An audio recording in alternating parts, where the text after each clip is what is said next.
Bonjour et bienvenue sur le site d'YRgestion.fr, le site de l'économie de vos régions.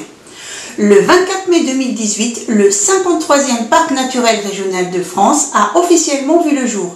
Il s'agit du parc de l'Aubrac. Situé au sud du Massif central, il est créé sur 64 communes et à cheval sur 3 départements, l'Aveyron, le Cantal et la Lozère. Il compte 36 000 habitants, une superficie de 40 km sur 20, une altitude moyenne de 1000 mètres et il est bordé au nord par les gorges de la Truyère et au sud par la vallée du Lot. Les premiers habitants ont coupé de grandes parties de la forêt pour en faire des pâturages, ce qui fait que cela donne un paysage particulier à l'Aubrac qui ressemble tant à l'Irlande, à l'Écosse, voire même à l'Islande. Mais l'Aubrac reste un territoire enclavé qui a du mal à accueillir de nouveaux éleveurs et dont la population vieillit.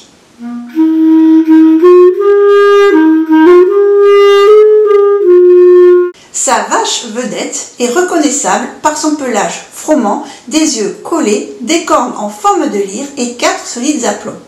Cette race est exportée depuis 20 ans en Allemagne, en Irlande, dans les pays baltes et même en Sibérie où elle s'acclimate très bien.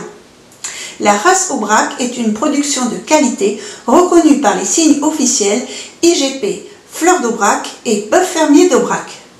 La race Aubrac donne son lait au fromage Laïol, un fromage de montagne à pâte pressée non cuite. Enfin, le dimanche le plus proche du 25 mai, tous les éleveurs parent leurs vaches de colliers de couronnes de fleurs et les conduisent des étapes vers les hauts pâturages. Une journée de transhumance à ne pas manquer. Partout sur le plateau, on trouve les burons, ces petites maisons de pierre semi-enterrées au toit de l'Auze. Ces habitations étaient réservées pour abriter la production de fromage. Aujourd'hui, certains burons sont reconvertis en restaurants, voire en chambre d'hôtes. C'est là que vous pouvez y déguster le fameux aligot, cette préparation à base de pommes de terre, de tomes fraîches, de crème et d'ail. Bien préparé, l'aligot file de façon impressionnante. Les pâturages présentent une grande biodiversité du fait des climats et des sols variés. Au mois de mai, l'Aubrac explose en narcisses, en jonquilles et en bien d'autres fleurs. On y dénombre 1000 espèces différentes, une richesse unique en Europe.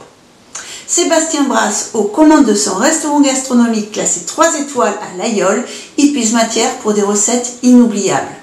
Également au jardin botanique d'Aubrac, vous apprendrez à découvrir le thé d'Aubrac et la gentiane dont on fait un apéritif. De plus, symbole de l'Aveyron, le couteau Laïol est mondialement reconnu. L'activité coutelière est bien une réalité vivante et dynamique, comme le démontrent les nombreux ateliers du village.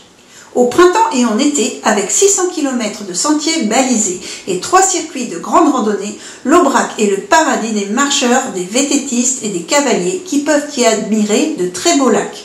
L'hiver arrive, à vous le ski nordique, la luge, les raquettes, les balades en traîneau dans les stations de Laïol et de Bramelou.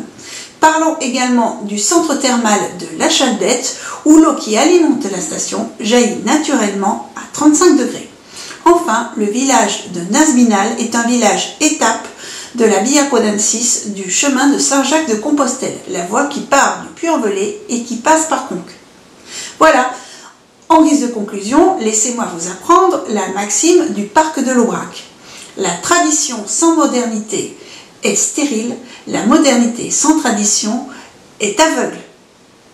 À méditer et à bientôt sur YRgestion.fr, le site de l'économie de vos régions. Si vous avez aimé cette vidéo, merci de liker et de vous abonner. Vos commentaires sont toujours les bienvenus. Et, oh, j'ai oublié le chat.